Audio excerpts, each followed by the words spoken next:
हामीले अहिलेको वर्तमान परिस्थितिमा भन्दा पनि खास गरेर न्यायालयभित्रको अथवा न्यायपालिकासँग सम्बन्धित अथवा नेपाली जनताको राइट टु जस्टिस न्याय पाउने अधिकारको रक्षाका लागि यो पत्रकार सम्मेलनको आयोजना गरेका छौं र नेपाली जनतालाई चिरकाल पर्यन्त विधिको शासन नेपाली जनताको राजकीय सत्ता र सम्प्रभु सत्ताको संरक्षण गर्ने प्रतिबद्धताका साथ आएको संविधान सभाद्वारा जारी गर्यौं भनेको संविधानले काम गर्न नसकेको अवस्थामा संयुक्त राष्ट्रिय जनआन्दोलन मोर्चाले यस बारेमा आफ्नो धारणा सार्वजनिक गर्ने र देशमा भएका विकृति विशृङ्खलता भ्रष्टाचार कुशासन वैदेशिक हस्तक्षेप एमसीसी लगायतका विषयहरू एउटा सरकार चलाउनका लागि संविधानले परिकल्पना गरे भन्दा बाहिरको 5 दलीय उच्च स्तरीय संयन्त्रद्वारा सरकार चलाउने गैर संवैधानिक शक्ति केन्द्रको निर्माण जस्ता विषयहरूमा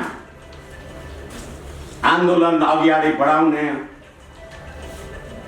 यही 26 गते हामीले एउटा बृहत नागरिक विरोध आन्दोलनको कार्यक्रमको आयोजना गरेको छौं र त्यस बारेमा आम सञ्चारलाई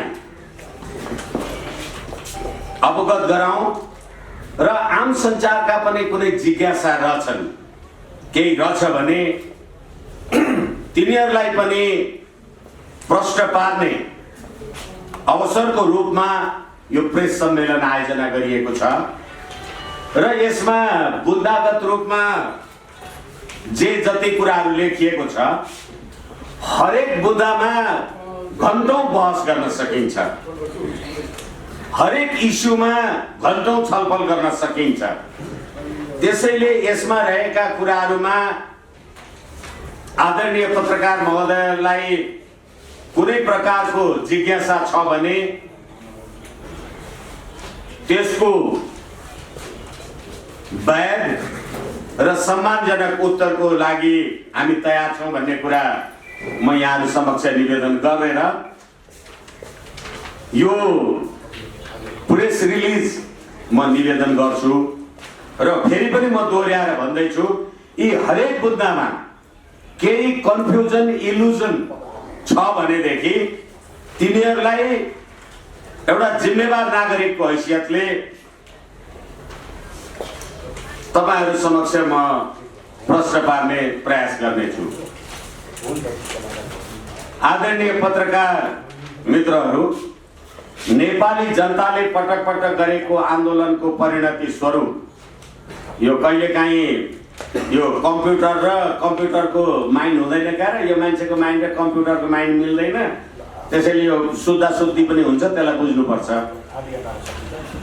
आन्दोलनको परिणति स्वरूप पछिल्लो पटक संविधान सभाद्वारा वर्तमान नेपालको संविधान बनेको भनिन्छ। यसमा पनि यो बनेको भनिन्छ भनेको के हो भन्ने कुराको बारेमा पनि हामी धेरै छलफल गर्न सक्छौं। यो संविधानले उल्लेख गरेको संघीयता गणतन्त्र धर्मनिरपेक्षता जस्ता सवालहरूमा नेपाली जनताको अभिमत नलिएको यथार्थ हो। हाम्रो देशको संस्कार संस्कृति धर्म परिवर्तन धर्म परम्परालाई यो संविधानले आत्मसात गरेको पाइएन। अब दशैं तिहार छठ एकदमै कति मानिराख्नु भएको छ तर मुलुक चाहिँ धर्मनिरपेक्ष छ जनता चाहिँ धर्मनिरपेक्ष भएको छ। विधिको शासन न्याय नपाए गोर्खा जानु भन्ने आदर्श नैतिक न्याय प्रणाली छिन्न भिन्न भएको छ। राज्य सत्तारोहण गरिरहेका र गर्छौं भन्नेहरू नेपाल र नेपाली जनताको हित समुन्नति भन्दा पनि विदेशी शक्तिको बलमा देशको सम्प्रभुतामाथि प्रश्न उठिरहेको एमसीसी पारित गर्ने खेलमा रत्योली खेल्दैछन्। पुष्पकमल दाहालले भनेको कुरा पत्याउने हो कि शेरबहादुर देउवाले भनेको कुरा पत्याउने हो जो उहाँहरूले एमसीसीलाई पत्र लेखेर पठाउनु भएको छ फातेमा सुमारहरूलाई। अब यसमा पनि हामी बहुत बहस गर्न सक्छौँ। कोही यसलाई राष्ट्रघाती भन्छन्, कोही राष्ट्रहित भन्छन्।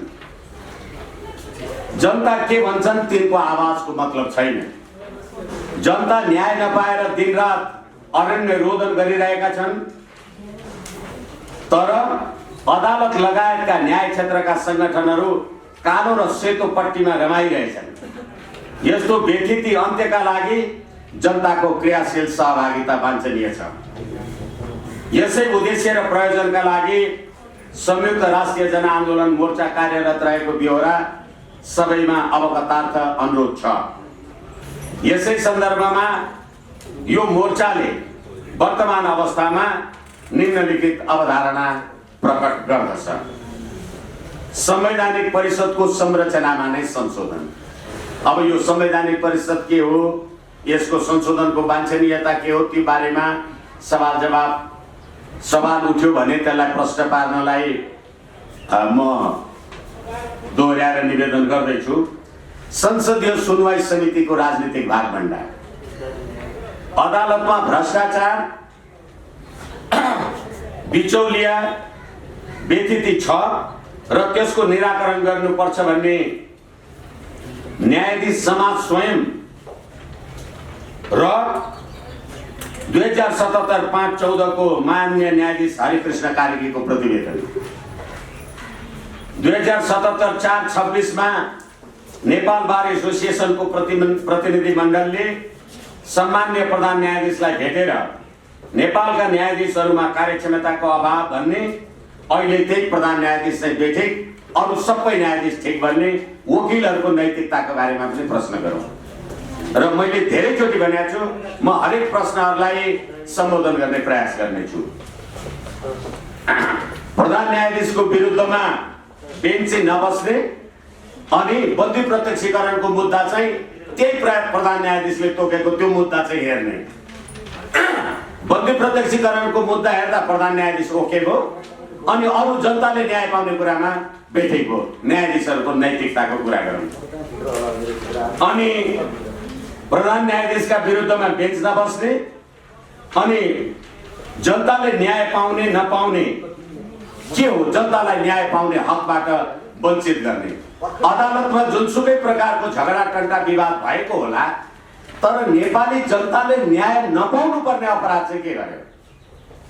न्यायाधीशको बिचमा झगडा होला, मन्त्री परिषदमा भागभण्डा खोज्यो होला, दलहरूको लुछाचुडी भयो होला, जनताको कर खाएर अदालतमा आउनुहुन्छ, हाजिर गर्नुहुन्छ अनि बेन्च बस्नुहुन्न, जनताले न्याय पाउँदैन। विवाद के प्रधान न्यायाधीशसँग कुरा मिलेन, जनताको के कसुर हो त्यो भन्नु पर्यो। जनताको राजकीय सत्ता र सम्प्रभु सत्ताको प्रत्याभूति जनताले सरकार बनाउन नपाउने, परमादेशले सरकार बनाउँछ, अब नेपाली जनताले सरकार बनाउनु परेन। यो संविधान असार 28, 2078 को फैसलाले कार्यकारी, विधायकी, न्यायपालिकी अधिकार शक्ति पृथकीकरण विरुद्धको कार्य भयो। यो निरङ्कुशता हो। अदालतले फल्ना मान्छेलाई प्रधानमन्त्री नियुक्ति गर भनेर राष्ट्रपतिलाई आदेश दिएपछि अदालतले कार्यकारी अधिकारको प्रयोग गरेन। त्यही अदालतले, त्यही प्रतिनिधि सभाले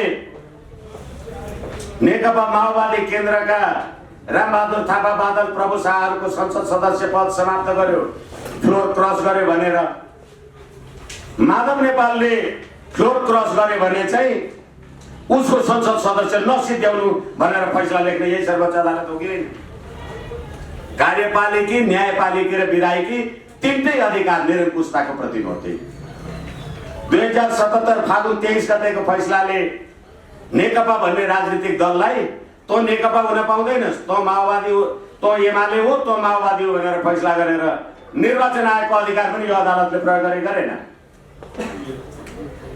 अनि न्यायाधीश नियुक्तिमा संसदीय सुनवाई, न्यायाधीश नियुक्तिको लागि संसदका सदस्यहरूसँग जदौ गरेर आउनु परेपछि संसद सदस्यहरू त सबै राजनीतिक पार्टीका बाट आएका हुन्छन् नि, अनि मेरो संसदीय सुनवाईमा मलाई पास गरिदेऊ है भनेर हरेक न्यायाधीश राजनीतिक दलको चाकरी गर्न जान्छ अनि जनता न्याय पर्छन्। योभन्दा हाँसोको विषय अर्को केही हुन सक्छ?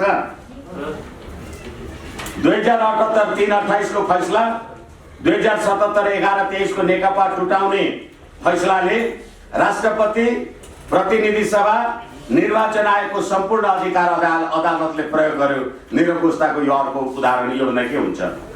र यी सबै कुराहरूका लागि नागरिक स्तरबाटै यसको न्यायिक छानबिन हुनु पर्यो, जनताले न्याय पाउनु पर्यो र जनताको राजकीय सत्ता प्रयोग गरेर सरकार निर्माणमा परमादेशले होइन जनताको आदेशले सरकार बनाउने कुरा हुनुपर्छ भन्ने कुरा पनि हो।